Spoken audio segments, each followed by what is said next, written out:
Shavua Tov, Hashem Hashem Naaseh, Ve Natzliach Be'ezrat Hashem Shniske, les Yeshuot, Ve Nechamot, en ce dimanche 20, juste un instant, 27 du mois, Yom Holadet Sameach le Moratimi, 27 mars, c'est l'anniversaire de ma maman, que Dieu lui donne une longue santé, Be'ezrat Hashem, Ken, Riut et Tana, Richutim Yolkol Rat Shamaim, et nous sommes aussi le 24 du mois de Adarbet, Shiur acheté ce matin pour ce premier shiur par notre ami Raphaël Flack pour une alia réussie pour sa maman, Nelly, Rachel, Bat, Eliane, Yasmina, Bezrat Hashem, et aussi pour lui une grande réussite sur tous ses chemins. Kol atomim shelanu, refoua shlema lechol choli Israël, Bezrat Hashem, Moratimi, Sarah Talia, Bat Efrat, Miriam, Yanaï Ben Esther, Chaïli Bracha, ou Bat Bitne Sharon, Inon, Chai ben Ruth Chaya Ruchama, Bat Esther Bat Rivka, Ruth Bat Baruch ben Ruth Soufan, Meir ben Ruth Soufan, Shmaya Shlomo ben Johanna, Meir Baruch ben Sharon Mazal, Shlomo Jean-Luc ben Zeira, Nissim, Nachman ben Rachel Odaya, Evi Esther Bat Yael, Janine Zmira Bat Alice, Aïcha. Ren, toutes les femmes qui doivent accoucher, Baruch Haba Avi, Baruch Haba Ilana Yakar, Bezrat Hashem, Kol Echad Mechai, Baruch Haba, Kol Echad Mechad. הצלחה, אתונו תורמים בעזרת השם, לעילוי נשמת כל מתי ישראל בכללם, רולן חי ציון בן מרים, ג'ורדן יהודה בן אניאס אריאל, רוני מחלוף בן שרה, מרדכי בן רחל, פולט כנפול נג'מה בת לאוני, נלי בת שבע, וכן מרדכי בן דוד עטיה, ז'ולו יום טוב ינסמין ידון, אלי אלמן בן מזל, שרה בת תכנינה, ששון בת אסתר הלוי. Commence notre shiur zé, le temps que les gens se branchent, plus ou moins, ceux qui en tout cas intéressés. Nous allons parler ce matin d'un sujet qui me tient à cœur, qui s'appelle le relationnel entre les humains. Vous avez pu le constater dans le relationnel des degrés qui existent, même au niveau du langage. Par exemple, il y a des gens qu'on ne connaît pas du tout. Il y a des gens que, oui, je connais, j'ai déjà vu. Il y a des gens avec qui on dit c'est une connaissance. Il y a des gens avec qui on dit c'est un pote, c'est un copain. Copain Pérouché d'Avar, on n'est pas... Au-delà de cela, on se voit tous les jours, on peut être copain à l'école, au travail, c'est un collègue de travail, mais pas plus. Il y a ce qu'on appelle un ami, et il y a ceux qu'on définit comme étant des frères. C'est-à-dire, vous avez remarqué qu'il y a plusieurs degrés. Dans l'amour, c'est pareil. Dans l'amour, c'est pareil, quand on est avec une personne, on dit je t'aime passionnément, à la folie, c'est fini avec pas du tout. Tout ce qui est extrême est toujours très dangereux, faut le savoir. Tout ce qui est extrême, ne prenez jamais ce que vous entendez à la légère, surtout de moi, parce que même si j'ai beaucoup de blagues, c'est très fondé ce que je vous dis, c'est après beaucoup d'études, c'est pas stam. Mais les extrêmes sont nuisibles, comme le précise le Rambam.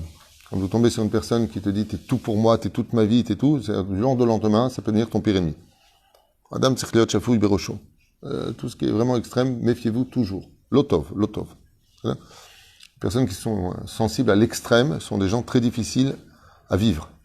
Parce que tu peux rien dire. Tu peux pas discuter, tu peux pas, c'est une problématique. Il faut que les gens se soignent dans ce domaine, et se soigner, c'est pas une honte. C'est tout simplement remonter à l'esprit ce que le cœur ne cesse de recevoir. Arrête de prendre à cœur, prends avec l'esprit et tu iras beaucoup mieux dans la vie. C'est là. Choses pshoutim que vous entendez, mais qui sont vraiment importantes. Pourquoi ? Parce que ces choses-là vont être à la base, quand elles sont menées à bien, de toutes les situations dans lesquelles on peut se retrouver dans le relationnel.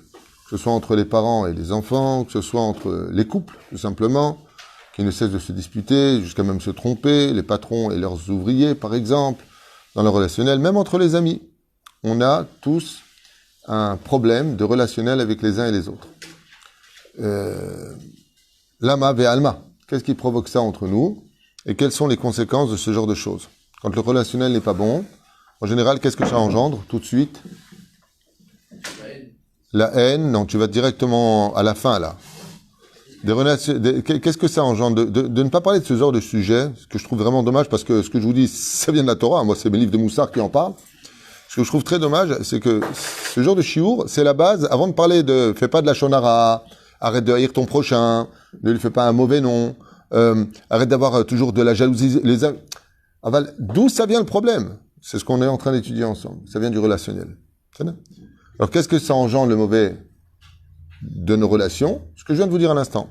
Tout de suite, déjà, sans problème, on fait du lachonara. On se met très vite en colère. On critique. On est dans le jugement. On est dans la passion. Ça dépend dans quelle situation on se trouve. La reine, c'est très problématique de ne pas gérer son relationnel. Je peux vous affirmer qu'une personne qui ne gère pas son relationnel avec l'autre tombe automatiquement dans le piège de toute la avérote qu'il puisse avoir avec son prochain. Toute. Tout est une question de relationnel. C'est pour cela que d'ailleurs on emploie souvent ce terme « prends un peu de recul ». Prends un peu de recul dans le sens où tu as besoin de mieux voir la personne avec qui tu parles. Le problème du relationnel qu'on peut constater, on va d'ailleurs parler un peu du couple dans le relationnel, puisque c'est le relationnel le plus fréquent qu'on a tous. On est plus en général en difficulté avec nos couples qu'avec les gens d'extérieur pour une simple et bonne raison, c'est qu'on ne vit pas avec. Et Techef Navin al-Mem Doubar.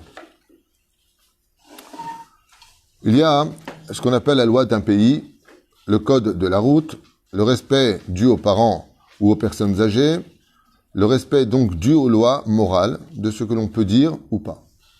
C'est-à-dire que ce que je veux vous dire par là, c'est qu'il y a dans le relationnel tous les livres de Moussard qui nous demandent une conduite. Par exemple, dans le relationnel, donnez-moi des lois de la Torah elle-même. Je vous en fais un pour que vous compreniez de quoi je parle. Yafé meod, ve'afta l'ereacha kamocha. Yafé meod, amarta davar nifla. Tu aimeras ton prochain comme toi-même. Al tisne et recha, lo tisne et recha. Tu ne haïras pas ton prochain de l'autre côté, d'accord? Quoi encore? Yafé meod. Vous commencez à comprendre, c'est ce que je viens de dire à l'instant. Donc les lois du pays, le code de la route, vous voyez bien que quand on s'engage quelque part, quand tu viens dans un pays, tu fais pas ce que tu veux, il y a des lois. Tu fais du blanchiment d'argent, ça te coûte la prison. Tu passes à un feu rouge, tu perds ton permis. Donc vous voyez bien qu'il y a un code de la vie. La Torah, c'est un code qui vient... la Torah, c'est pas un code. La Torah, c'est un livre de vie, mais au Phénichronie, il y a des lois à l'intérieur qui nous demandent comment gérer notre relationnel à travers le prochain. Par exemple, la colère, c'est quelque chose qu'il faut bannir de son cœur. Dougma. La colère. Quelqu'un de colérique ne peut pas avoir un relationnel agréable avec les autres. Il peut en avoir, mais il n'est pas agréable. En général, la nature de l'homme, c'est de s'éloigner des gens colériques, pathétiques et surtout nerveux. Quelqu'un qui est nerveux, t'as pas envie de parler avec lui. Lama, parce que tout de suite, tout va être falsifié dans sa vision des choses. À lui. Parce qu'il va falloir le comprendre. Merci pour votre enthousiasme de participer à ce shiur. Et lui, il fera rien pour vous comprendre. C'est très simple. Les gens qui ont un mal de vivre n'ont rien à faire de ce que tu penses. Les gens qui ont un mal de vivre ne veulent être que compris par la phrase suivante, ne m'en rajoute pas. Vas-y, Cachour. Je t'en rajoute rien. Il n'y a rien à comprendre. Non, c'est pas qu'ils ont raison, c'est qu'ils peuvent pas avoir autre chose que raison. Parce qu'ils ne peuvent pas comprendre l'autre. C'est dingue. Donc, la Torah, elle-même, nous demande, ne parle pas des uns et des autres. La Torah nous demande de ne pas nous mettre en colère. La Torah nous demande de juger les caves zéchout, du bon côté. La Torah nous donne un code de la route. Et si on ne respecte pas cela, par exemple, une des règles les plus communes à la Torah, qui englobe toute la Torah, c'est le respect. Le respect, tout simplement respecter. Je ne vais pas parler maintenant de relationnel, on devient amis. Respecter l'autre. J'étais un petit peu effaré, c'est longtemps que je ne regarde pas ce qui se passe en France. Et maintenant, dans les émissions, il faut voir le nombre de vulgarités qui se permettent de dire, et le tutoiement, même dans la politique. Il y a des combats politiques, ils se tutoient, alors que depuis que moi j'avais quitté la France, on se vouvoie, il faut garder ses distances, de peur de manquer de respect. Et c'est carrément descendre l'ennemi en public sur des trucs personnels qui n'ont rien à voir, au lieu de défendre leur programme et de dire pourquoi ils brillent plus que l'autre, eh bien, au lieu de briller en le détruisant, est-ce que j'ai le droit de faire ça? Dans la Torah, est-ce que j'ai le droit de briller sur le dos de celui que je vais détruire? C'est un issour où la personne, si elle le fait, elle n'aura chalek l'olam haba. C'est issour chamour dans la Torah. T'es meilleur que lui, alors prouve que t'es meilleur que lui, c'est pas la peine de descendre l'autre. C'est là. C'est très très problématique parce que vous verrez que dans le relationnel, surtout dans les couples, quand tu viens et que tu fais une réflexion à ton conjoint, pourquoi toi et ta famille? Quel rapport? Je suis pas en train de parler de ma famille, je dis simplement que ce que tu fais là maintenant me dérange. Rien à voir avec ma famille. Pourquoi ta mère, quand elle vient, elle débarque sans appeler, elle dérange pas? D'accord, mais pourquoi tu parles de ma mère? Pourquoi tu parles de ta mère? Pourquoi tu parles de l'un et de l'autre? Zemamash bayati. Pour cela que, malheureusement, aujourd'hui, nous sommes dans une époque très compliquée pour l'éducation de nos enfants, puisqu'on vit dans l'époque du l'individualisme. Hein? On vit l'époque du Mashiach, c'est sûr. Le Mashiach, il servira à rien si on n'était pas dans le pétrin. Si tout va bien, on n'a pas besoin de lui. Mais aujourd'hui, nous vivons dans l'époque de l'individualisme. C'est-à-dire, chacun ne pense qu'à lui, chacun ne pense qu'à ses intérêts, chacun exige de l'autre d'être compris. Et tout le monde commet une erreur fatale qu'on va expliquer maintenant, Bezrat Hashem, que je vous ai noté quand j'étais dans le Covid-19, comme ça, à la maison. Ça m'a donné le temps d'étudier un peu plus. Je dis franchement, c'était bien. Pas de rendez-vous à la maison, mais par téléphone, oui. Et ça m'a donné un petit peu le temps de m'asseoir, de faire un récapitulatif de plusieurs études que je vous ai mis par écrit. Je fais un petit kiff. Après, j'ai dit, je vais le partager. Allez, circuler. Donc, rien n'est accompli où. Donc, je continue là où je m'étais arrêté. Donc, le mot-clé, c'est quoi? Du relationnel. Le mot-clé. Oh, il a fait, mais tu as dit quelque chose de très puissant, mais c'est derrière la feuille. On n'y est pas encore. C'est le respect. Respect. Tant qu'il y a du respect, tu peux construire après la communication. Mais si tu as communication sans respect, il n'y a pas de communication. Donc, la base du relationnel, c'est le respect. C'est le kavod. Vous avez le mot kavod vient du mot kaved. C'est très très difficile de respecter l'autre si je n'ai pas les conditions requises de la sérénité en moi. Quelqu'un qui a de la colère, quelqu'un qui vit des événements difficiles pour lui à surmonter, quelqu'un qui est anxieux, quelqu'un qui est mal dans sa vie, aura du mal à respecter l'autre. C'est automatique. C'est automatique. Parce que la destruction intérieure qu'il vit va engendrer une destruction périphérique autour de lui, où tout celui qui sera proche de lui va tomber avec lui. Parce qu'il n'aura pas l'honnêteté de dire « Écoute, je suis pas bien en ce moment. Ça n'a rien à voir avec toi. » Ce qui fait partie d'une grande honnêteté, et on a le droit de ne pas être bien. Dans ce cas-là, la personne dit « Alors quoi, on est bisounours, tout le monde est bien ?» Non, on a le droit d'être mal, on a le droit d'être en chute, on a le droit d'être en crise même si tu veux, mais pas sur le dos des autres. C'est-à-dire d'avoir l'honnêteté de reconnaître que dans l'entourage, le Margishim Tov. C'est-à-dire, et la reine, il y a entre la Torah et les mitzvot le peuple d'Israël. C'est pour ça que notre relationnel à nous, il est mené par quelque chose d'incroyable que n'ont pas les nations du monde. C'est les mitzvot et la Torah. Remarquez cette extraordinaire coagulation qui nous unit. C'est la Torah et les mitzvot. Ça ne se fait pas de... C'est une mitzvah de l'invité. Achnasat orchim. La relation, nous disent les Chachamim, que nous avons avec les uns et les autres, c'est parce que Dieu est au centre de notre société. Dieu n'est pas à l'extérieur, comme a voulu faire comprendre Pharaon, mais Dieu d'Afka est à l'intérieur de la société. Par exemple, il me plaît pas, j'ai envie de lui dire, je n'ai pas le droit. Pourquoi? Je risque de l'humilier en public. Dieu te dit, tu perds ton monde futur. Donc Dieu arbitre entre les hommes, entre l'homme et la femme. C'est ça? Ce serait mignon qu'un homme, par exemple, il crie sur sa femme, et sa femme lui dit, tu sais, Dieu n'est pas content. Ce serait une drôle de discussion. C'est sympathique, ce genre de choses. Ou alors, d'utiliser, malheureusement, dans le sens contraire, Dieu, très souvent, est utilisé. L'homme dit à moi à sa femme lui dit, écoute, chérie, je ne pense pas que... D'où tu penses, toi? Une femme cachère doit écouter la voix de son mari, dit le Rambam. L'homme va utiliser, des fois dans le sens péjoratif du terme, eh bien, la Torah à son insu. C'est assourd. Mais ce qu'on peut constater dans le judaïsme, contrairement aux nations du monde, c'est que ce qui gère nos relations, c'est la Torah et les mitzvot. C'est-à-dire, en d'autres termes, ce que je vous dire va être très dur à entendre, mais si Dieu n'existait pas et que la Torah n'était pas vraie, je vois pas l'intérêt d'être bon entre les hommes. Chacun pour soi. Tandis que parce que la Torah est vraie, parce qu'il y a une vie après la mort, parce qu'il y a un salaire éternel qui attend chacun de nous et que Dieu juge chaque moment de nos vies à savoir s'il y a une miette de pain sous le lit pendant Pessah, Ad Kedekar, ça veut dire que Dieu est inclus dans la vie du juif, là où il est, dans la voiture, qu'est-ce qu'il écoute, à quoi il pense, quand il rentre aux toilettes, quand il va se doucher, quand il marche, quand il étudie, qu'est-ce qu'il étudie, quand il regarde quelque chose, à quoi il pense. Akadosh Baruch Hu, comme l'explique le Ben Ishraï, il est omniprésent, pensée, parole et action. Mamash nimsa matsui ou mashgiach, comme le précise le Rambam. Matsui ou mashgiach. Il est constamment présent, constamment là. Rien n'est accompli ou réalisé, ni facilement, ni sans dispute, ni sans fâcherie, insulte, jugement, critique, haine ou indifférence.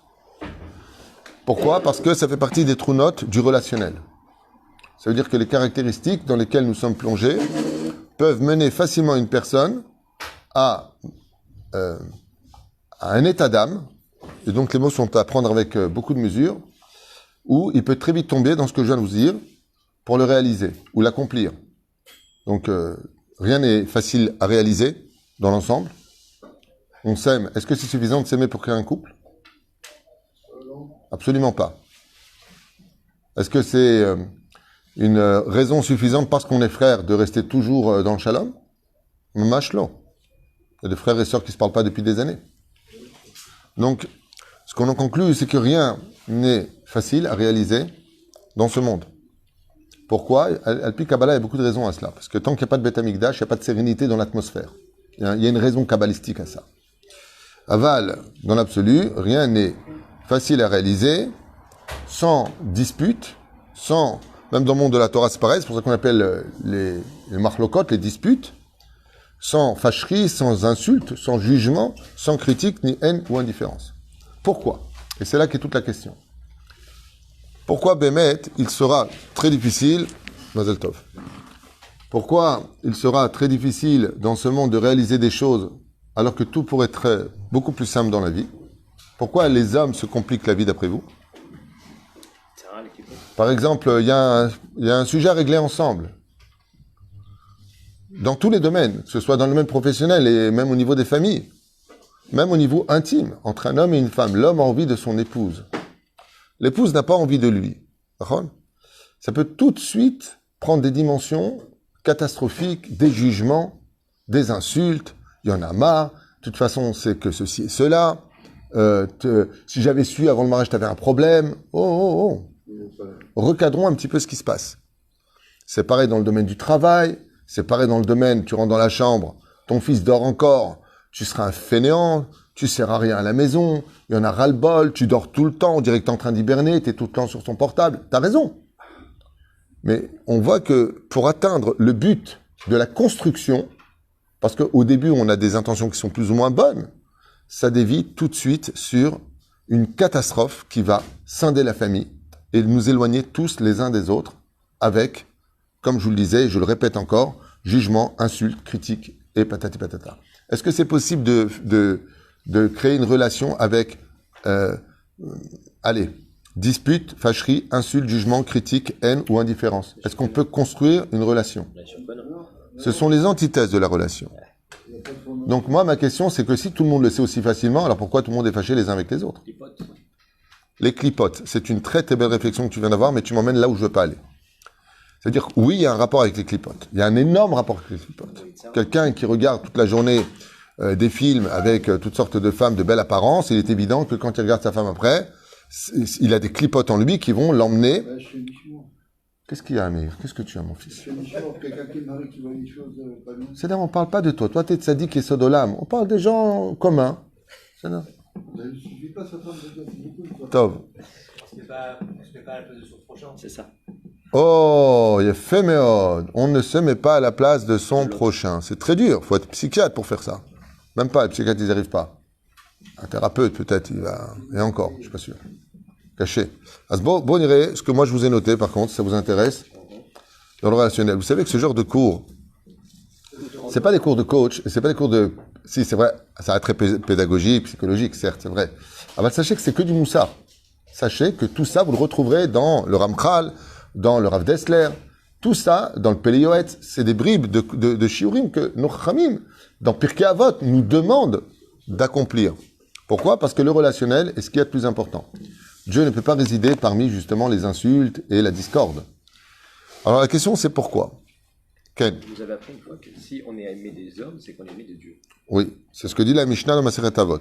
Raison plus pour être sociable et être... Donc, tout à fait, celui qui est aimé des hommes est aimé de Dieu. Mais est-ce qu'on peut être aimé des hommes?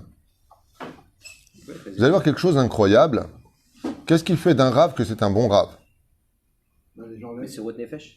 Les gens l'aiment, ils rassemblent. Qu'est-ce qui fait... Les gourous aussi, ils rassemblent. Non. Il est jamais en colère. Il est jamais en colère, un rave. On a vu Moshe Rabbeinu se mettre en colère. Bon, je vous donne la réponse, comme ça on gagne du temps. Un bon rave, c'est quand il a des ennemis. C'est là, comme ça vous le saurez. Un bon rave, c'est quand il a des gens qui sont contre lui. Les rois ont toujours eu des ennemis. C'est-à-dire, Moshe Rabbeinu... Dis-moi, t'as envie de parler ce matin ou quoi? T'as pas pété caché ou quoi? Non, je vois les gens en Torah, ils ont vraiment eu des... Non mais attends, on n'est pas en rendez-vous thérapeute là. Allonge-toi, Mir, allonge-toi. Écoute. Hamoud. Tov. Tous les Gdolim, le roi David, il n'a eu que des ennemis sur son chemin. Il était aimé de tous, la grande partie, mais il y a toujours 5% de personnes chez Kenegdam. On a vu Moshe Rabbeinu, Datan, Aviran, il a eu Korach, 250 princes, Vechol Adato, il a eu toute la 40 ans dans le désert, le peuple contre lui. Un rave, par exemple, c'est celui qui ne va pas dans le sens du poil. Pourquoi j'ai pris l'exemple du rave? Je pourrais prendre l'exemple de n'importe qui. Est-ce que vous êtes tous aimés tout le monde? Je vous affirme que non. Il y aura toujours une personne dehors qui va dire, lui, toujours. Et c'est normal. Ça fait partie de la chelbena. Vous avez remarqué qu'on ne peut pas plaire à tout le monde. Par exemple, il y a Dieu qui a créé le monde. On peut vivre pour Dieu, mais on peut vivre aussi contre Dieu. Il y a des gens qui ont lutté, même Dieu n'a pas pu plaire à tout le monde. Exemple, on n'a pas le temps, la tour de Babel. Luttons contre Dieu. Des exemples de la Torah. Ok? Donc si Dieu lui-même n'a pas pu plaire à tout le monde, il faut accepter l'idée qu'on ne peut pas plaire à tout le monde. Et faites très attention à la phrase que je vais vous dire, surtout pour les grands-mères, elle est catastrophique. À force de vouloir arranger tout le monde pour être bien avec tout le monde, vous vous mettez tout le monde à dos. N'oubliez jamais ce que je viens de vous dire. On en a parlé la dernière fois. Toutes les mamans qui veulent toujours arranger tous les enfants finissent par avoir tous les enfants contre elles. C'est une grave erreur de vouloir arranger les choses avec tout le monde. Tu peux pas tout le temps tout arranger. Il y a des moments, il faut remettre certains enfants à leur place. Il faut leur dire, non, t'as pas raison. Ouais, t'es de son côté. Je suis du côté de personne. Je te dis que moi, en tant que mère ou en tant que père, t'as pas raison. T'as raison, t'as raison. Quand t'as pas raison, t'as pas raison. Mais le cœur bat dans la poitrine et des fois le cœur bat aussi dans le cerveau. Ce qui fait que quand il s'agit de parents, il n'y a pas vraiment d'objectivité. C'est très difficile. Hein? Le cœur a ses raisons que la raison ignore. Exactement, le cœur a ses raisons que la raison ignore absolument, mais c'est pour ça que c'est très compliqué avec les parents. C'est pour ça que je parle de relations en général. Alors je voudrais avancer quand même dans cette étude, que je vous conseille vivement de partager parce que je trouve que Derech Eretz Kadma la Torah, je pense que ça servira à rien d'étudier la Torah sans venir sur ce genre d'études avant, parce que sinon ce que ça va faire de nous, c'est des Talmidei Chachamim avec de la haine, ou des gens avec la kippa dehors et la barbe et qui parlent des uns et des autres. Je vais même tomber sur des gens qui prient Shacharit, Mincha, Arvit, Kovaim, Itim la Torah et qui ont une bouche plus sale que des toilettes après une gastro. Bon, c'est un peu crade ce que je viens de dire, mais c'est pas grave. Et c'est pas une blague, je le pense. Il y a des gens qui ont des sales bouches. Pourquoi? Parce que ce sont de sales personnes, de mauvaises personnes. Et en quoi ce sont des mauvaises personnes? Arrête, Dieu les a choisis aussi en tant que juifs. C'est ce qu'on va expliquer maintenant. Ma Rabahem. En réalité, il n'y a pas, je vous dis franchement, c'est pas vrai. Il n'y a pas de mauvaises personnes. Il y a beaucoup d'Yetzirah chez les personnes. C'est ça. En fin de compte, comme c'est marqué à Ket Shenav dans la Haggadah de Pessah, il faut retirer le mal qui est chez les gens. Alors bien entendu, il y a les pathologies qui s'accompagnent, comme la pire de toutes dans le relationnel, c'est le déni. Le déni. Vous savez ce que c'est de vivre dans le déni? Dans le faux. C'est de vivre toute sa vie durant dans l'ignorance de la vérité qui est en face de nous et que l'on connaît être en face de nous. C'est ce qu'il y a de pire au monde. Ça rejoint la grâce de Dieu. La mauvaise foi, donc synonyme du mot déni, la mauvaise foi bloque toutes les relations. Parce que tu ne peux pas expliquer. Car le relationnel est basé essentiellement, comme tu l'as dit tout à l'heure, la communication. Et donc pour communiquer, il faut être objectif et chercher la vérité. Par exemple, on a vu dans Masechet Avot, Kol mahloket she'enena leshem shameim, en sofa litkayim. Une mahloket qui n'est pas faite au nom de la vérité ne mène nulle part. Elle mène à la scission. Comme on l'a vu avec Amnon et Itamar, qui vont arriver au meurtre l'un vis-à-vis de l'autre. C'est là. Aval, Hillel, Veshamay, on peut être en désaccord. Seulement, quelle différence y a-t-il entre Hillel et Shammai, les Lef Alfa Avdalim, et les autres cancres que nous prend le Masechet Avot? C'est que Hillel ne cherchait pas à avoir raison, et Shammai ne cherchait pas à avoir raison. Il cherchait qui a la vérité chez lui. Et à quelle époque elle correspondait. Même si des fois, c'était extrêmement virulent entre Hillel et Shammai. Par exemple, vous avez la Gemara dans Masechet Shabbat, Bedaf Yudzayin Amud Aleph. Waouh, ce qui est marqué là-bas, c'est Nora Ve'ayom. Nora. Les élèves de Shammai ont sorti les épées des fourreaux et les ont mis sous la gorge, dans le Beth Midrash, dans la synagogue, sous les gorges des élèves d'Hillel, en disant, si vous contredisez notre halakha, on vous tue ici. Oh. Ah bon? Oui, c'est pas. Il est bon, mais. Excellent. Et la reine, Au nom de la vérité, des fois, on peut... C'est pour ça que le mot émet, c'est composé des racines met, qui veut dire la mort. La vérité tue. C'est très difficile d'accepter la vérité. Et qu'est-ce qui fait d'une personne vraiment qu'elle est élogieuse? Qu'est-ce qui fait d'une personne qu'elle est héroïque? C'est quand la personne sait reconnaître ses torts et qu'elle le dit. Ça, c'est d'avar nifla. C'est ce qui nous manque le plus aujourd'hui.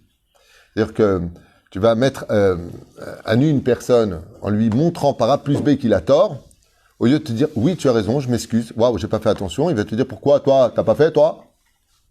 On est en train de parler de moi. Je suis en train de te dire que ce que tu as fait, c'était pas correct. Vous voyez ce que je veux dire? Donc, le relationnel... Qu'est-ce que... Ça, c'est une vengeance. Quand vous lui dites quelque chose et lui, il vous répond par « Hey, toi, t'as pas fait ça ?» C'est une vengeance. Il a fait, mais... C'est la guerre. Donc, pourquoi?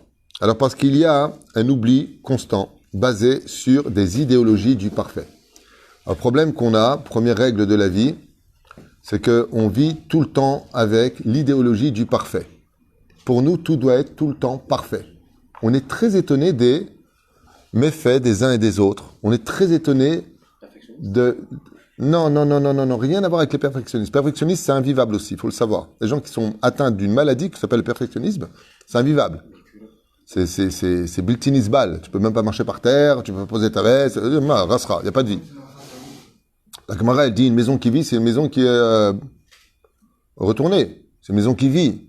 Il y a des gens qui sont perfectionnistes, les enfants, ils vivent un cauchemar à la maison. Ils jouent, pas plus que ça, tu ranges tes jouets, c'est pas rangé comme il faut, c'est la vie. C'est bien, on range après. Ça veut pas dire que la maison doit être sale, chas ve shalom. Dieu n'aime pas les maisons sales. Mais une maison qui vit, c'est une maison qui vit. Ça vit. C'est pas un musée. C'est bien. Il y a des gens comme ça, et je peux vous dire que c'est invivable à la maison. Être ordonné, c'est une bonne chose, pas sur le dos des autres. Tov. D'où est-ce que ça vient? Car il y a un oubli constant dans la tête de chacun de nous, basé sur des idéologies du parfait. Ça veut dire que pour nous, tout le monde doit être parfait. On n'a pas le droit à l'erreur, par exemple. Donc on parle de la réception de la relation entre l'un et l'autre. Donc si je suis ton père, qu'est-ce qu'il dit un père à son fils? Si je suis ton père, Tu dois me respecter. tu dois me respecter, tu m'écoutes. Il n'y a pas de faille. Dougma. Comme ça, il parle à son père. Si je t'aime et que tu m'aimes, on doit être tout le temps harmonieux. Zenachon? L'onachon. C'est pas parce qu'on s'aime qu'on doit tout le temps être harmonieux. Il y a des moments dans la vie où on va se heurter à des décisions qui vont être opposées. Et bien entendu, sans se soucier du shalom. Si je suis ton ami, alors c'est pour la vie. Non. Non, il peut arriver des moments où nos vies se séparent. Il peut arriver des moments dans la vie où quelque chose peut casser une amitié, un choc, ou alors tout simplement quelque chose qui vraiment va être une déception, ou un besoin sur lequel aujourd'hui je n'ai pas. Plusieurs raisons peuvent intervenir. Si je suis Dieu et vous ai créé, alors vous allez tous m'écouter. C'est ce qu'il dit Dieu, non? C'est marqué dans la Torah ce que je vous dis. Hein. Qui a écrit ça? Là, c'est moi. C'est là. Mais la reine, Dieu lui-même, il a conçu l'idée en nous disant, vous allez faire Shabbat, Nida, Kashrut, ok? Pas parler les uns des autres, vous allez rentrer en Israël. Donc Dieu réussit comme ça, après 40 ans, dès qu'on sort d'Égypte, il dit, maintenant, rentrez en Israël, allez-y. Et nous, on lui dit, non. Comment ça, non? Non, se produire Israël, faut travailler la terre, faut tout recommencer. Ici, il n'y a pas monsieur le grand, il n'y a pas monsieur le petit. Ici, non, Dieu, non. Non. J'imagine, j'ai rentré en Israël, allez-y. Faites Shabbat. Le Shamrou ben Israël est un Shabbat. Celui qui ne fait pas Shabbat, je le tue. Il y a marqué dans la Torah. C'est pas moi qui l'écris, ouais. La. Je vais la, methabsh. Je dois methabsh. Methabsh, j'ai pas envie. Je ressens pas encore, tu comprends? Je ressens pas. C'est extraordinaire. Faites la Nida, bien sûr. Bien sûr. On est dans le même lit, mais on fait rien pendant 4 jours. C'est pas la Nida, ça. On parle de la Nida comme Dieu le demande. Non? Tu manges kasher? Ouais, je mange plus de porc. Et je mange au McDo. Mais un bon cheval, ça te... C'est pas, mais on voit qu'Akadosh Baruch Hu, quand il dit jusqu'à quand vous allez me mettre à l'épreuve, on voit qu'Akadosh Baruch Hu, Bassof, il accepte l'idée de ce qu'on va expliquer maintenant. Le fonctionnement humain n'a pas été fabriqué et formaté de façon à être aussi simple que cela. Ça veut dire que la complexité de la création de l'homme, due à son libre arbitre, sinon on serait tous des robots, va automatiquement provoquer tout ce qu'on vient de dire, ce dysfonctionnement du respect, de l'obéissance, de la connaissance, de prendre ses distances, de tout ce qui va avec. Donc de chacun de nous, car nous avons notre propre système de pensée. C'est pour ça d'ailleurs que les penseurs sont des gens très bien, mais des gens très dangereux. Si tu vis dans un monde de penseurs, une ville où il n'y a que des penseurs, c'est l'anarchie. Parce que pas un va penser comme l'autre. C'est pour ça qu'il faut la halakha. Il y a ce que pense le Rambam, il y a ce que pense le Rif, il y a ce que pense le Rosh, il y a ce que pense le Ramban lui-même, il y a ce que pensent tous les poskim, mais il y en a un qui vient trancher. C'est quoi trancher? C'est Rabbi Yosef Karo pour nous et le Rama pour les Ashkenazim. Et Magen Avraham, le Admor Hazaken pour les Lubavitch, peu importe. Mais en tout cas, il y a le posek halakha. Mais c'est posek. C'est-à-dire qu'il faut, la pensée n'est valable que quand elle est stoppée par un système. Sinon, elle t'emmène dans l'infini bêtise. Faire très attention à la pensée. Les penseurs, les philosophes ont mené quelque chose de bien dans le sens où il y a certainement des enseignements qui sont à prendre. Dans l'ensemble des choses, c'est pas avec la philosophie que tu crées un État. Ça, c'est pas possible. Parce qu'elle est automatiquement contredite par d'autres pensées et d'autres penseurs et d'autres penseurs. C'est-à-dire que ça peut être bien quand c'est cadré et quand c'est stoppé. Sinon, tu peux pas t'en sortir. Ça veut dire que, je pose une question un peu bête, question pour un champion.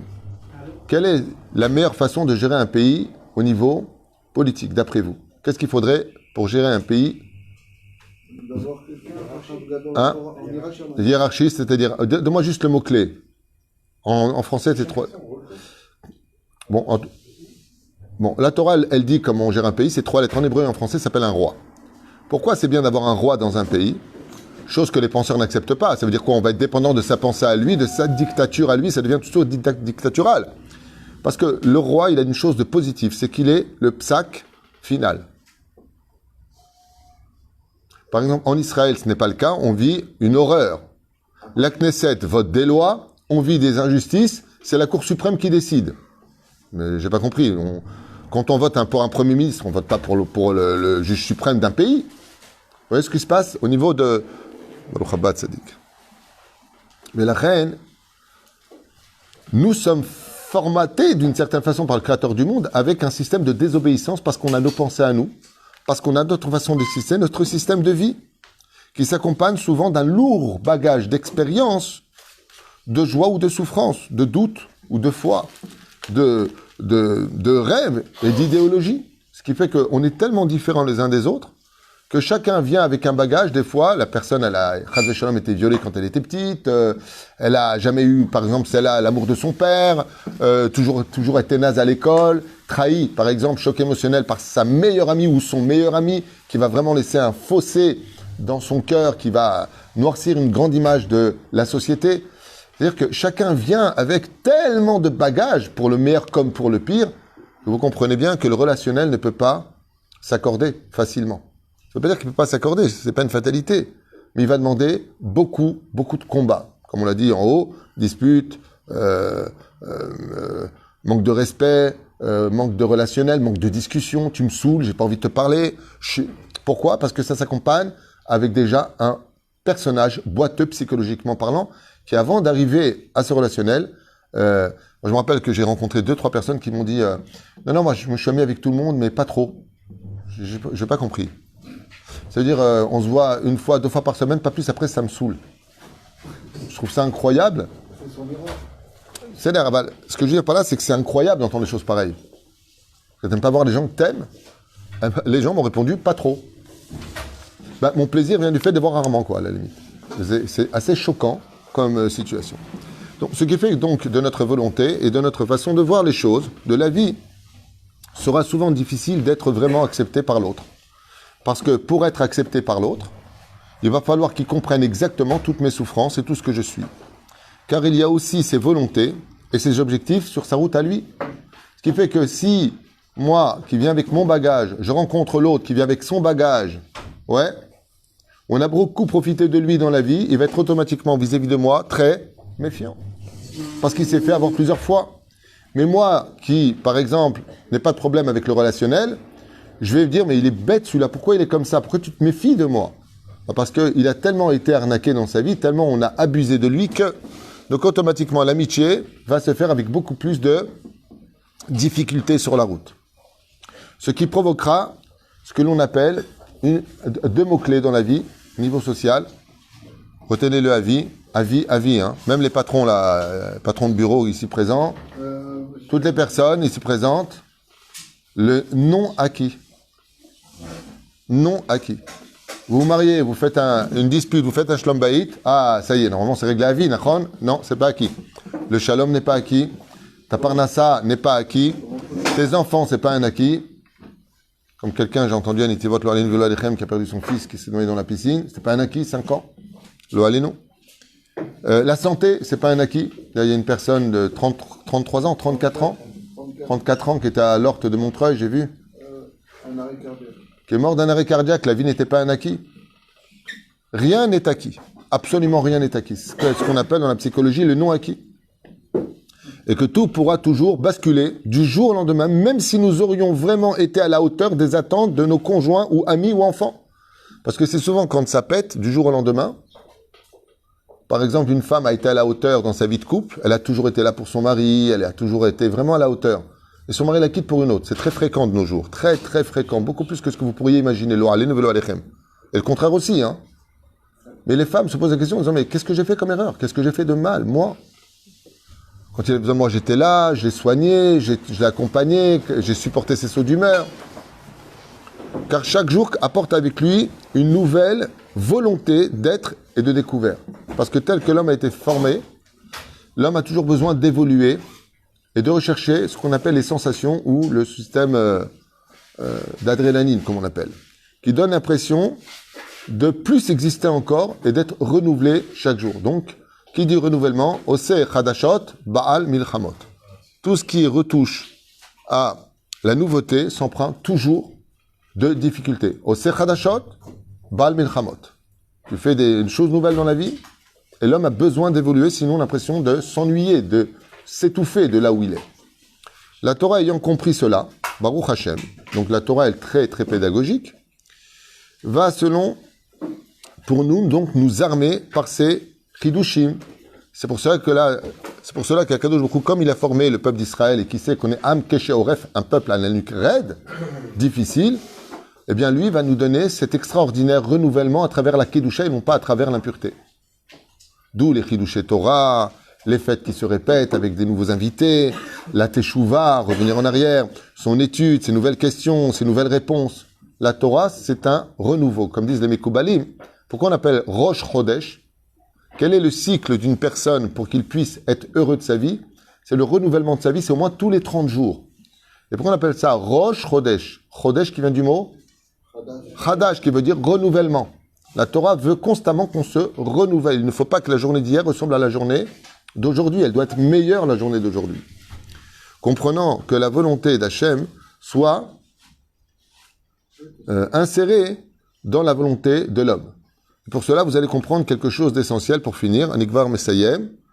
Ça veut dire que pour pouvoir réussir cela, il va falloir que Dieu, donc l'Éternel, lui-même puisse s'insérer dans la vie de l'homme pour vivre avec lui.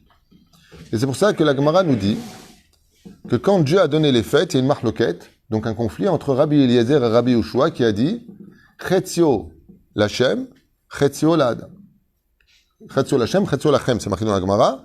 La moitié pour Dieu, la moitié pour l'homme. Ce qui fait que quand on voit Shabbat, ben, tu dors, tu manges, tu kiffes, tu es heureux, tu chantes, tu es bien, et tu vas étudier, et tu pries longtemps, parce qu'il y a la moitié du temps pour Dieu et la moitié du temps pour Hachem, pour les hommes. On voit qu'Akadosh Baruch Hu, quand il nous a donné la Torah, il n'a même pas commis d'erreur dans le sens où Kippour, c'est moitié pour l'homme, moitié pour Dieu, complètement pour Dieu Kippour.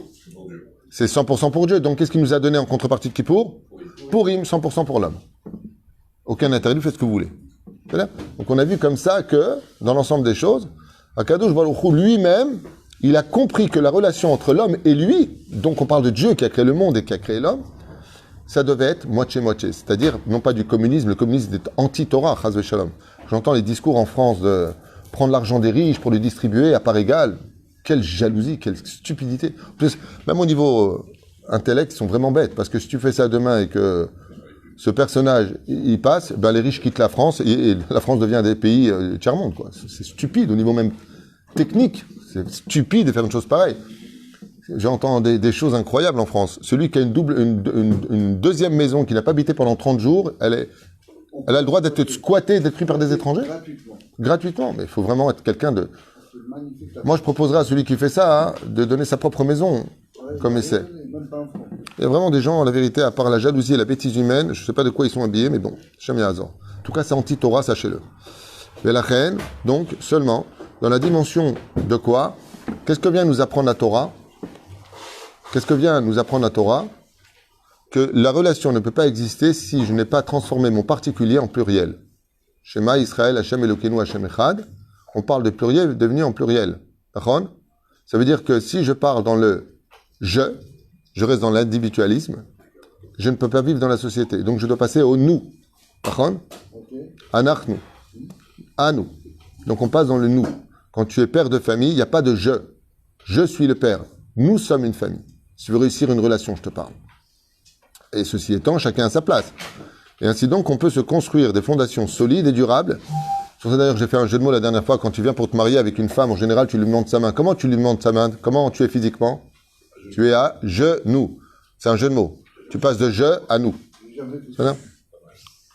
Moi, j'ai jamais fait C'est de moi, hein. C'est mignon. C'est-à-dire que tu acceptes l'idée que maintenant que tu ne seras plus seul à décider. C'est bien? Donc seulement dans la dimension de nous peut se construire les fondations solides et durables. C'est pour ça qu'il faut de la hardout. Et la condition où chaque jour je continue à comprendre et réavitaliser, ce nouveau nous que nous sommes devenus aujourd'hui. C'est-à-dire que si je ne suis pas capable de renouveler mon couple chaque jour, ma relation avec mes enfants chaque jour, ma relation avec ma femme chaque jour, je vais automatiquement tomber dans le je et dans l'exigence d'être compris. Donc par l'écoute, maintenant on y arrive, quelle est la solution? D'abord, savoir écouter. Il faut être un artiste pour savoir écouter aujourd'hui. La personne appelle, elle ouvre la bouche, tu la contredis tout de suite. Savoir écouter, dialoguer. J'ai expliqué déjà comment on dialoguait. Il y a 3 conditions pour le dialogue. Quelles sont tes intentions? Choisir le bon moment et les bonnes paroles. La compréhension. Est-ce que tu comprends ce que je te dis? Parce qu'il y a des gens qui ne comprennent pas. Parce qu'ils sont sélectifs dans leur écoute. Les douleurs de nos besoins. Comme l'a dit d'ailleurs dans la Chassidoute, un vrai ami, c'est celui qui sait tout ce que tu n'aimes pas. Donc les douleurs de nos besoins, nos manques, nos désirs, et ne jamais manquer de respect. Arriver à recommencer cette journée comme si que celle-ci était la première pour nous.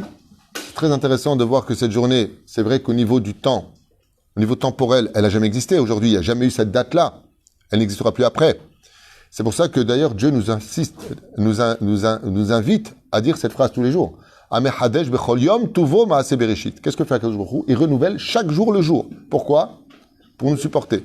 Vous avez vu que la Torah, pour supporter la terre, pas que nous, la terre. Vous avez vu que la Torah est extraordinaire. Les mitzvot et les 613 minutes de la Torah qui nous ont été données, elles nous ont été données pourquoi? Pour combien de temps elles nous ont été données? Pour un jour, une semaine, un mois, un an ou une vie? Pour l'éternité. Rabbi Nathan. Pour toute la vie? Absolument pas. C'est marqué nulle part. Ayom. Vous avez remarqué que dans la Torah, Dieu ne te demande de respecter sa Torah qu'une seule journée. Ve'afta et Adonai Elocha bechol levavcha v'chol nafshecha v'chol levatecha ve'ayu adevrim ha'eleh asher mitzavecha hayom. Hayom. Juste aujourd'hui, tu peux faire Torah. Parce que demain, c'est un nouveau jour. Donc demain, tu pourras faire Torah. C'est-à-dire que la vie chez Dieu ne se vit qu'à la journée. C'est bien. Vous avez un nifla. Et la reine arrivait à recommencer cette journée comme si que c'était la première fois pour nous. Si j'accepte l'idée de m'améliorer juste une seule journée, je peux y arriver. Si je dis que c'est pour une semaine, ça devient dur. Un mois, impossible. Une année, utopique. Alors une vie, je vous en parle pas. Mais une seule journée, tu peux être sympathique aujourd'hui, tu peux arriver dans ces conditions. Oui, de rentrer dans la dimension du nous. Et c'est ce qui arrive quand un couple se sépare. On dirait qu'ils n'ont jamais eu de passé. Et ça, c'est quand malheureusement, on a essayé de tenir le cap dans les conditions de « tu dois me comprendre » dans l'individualisme de chacun de nous.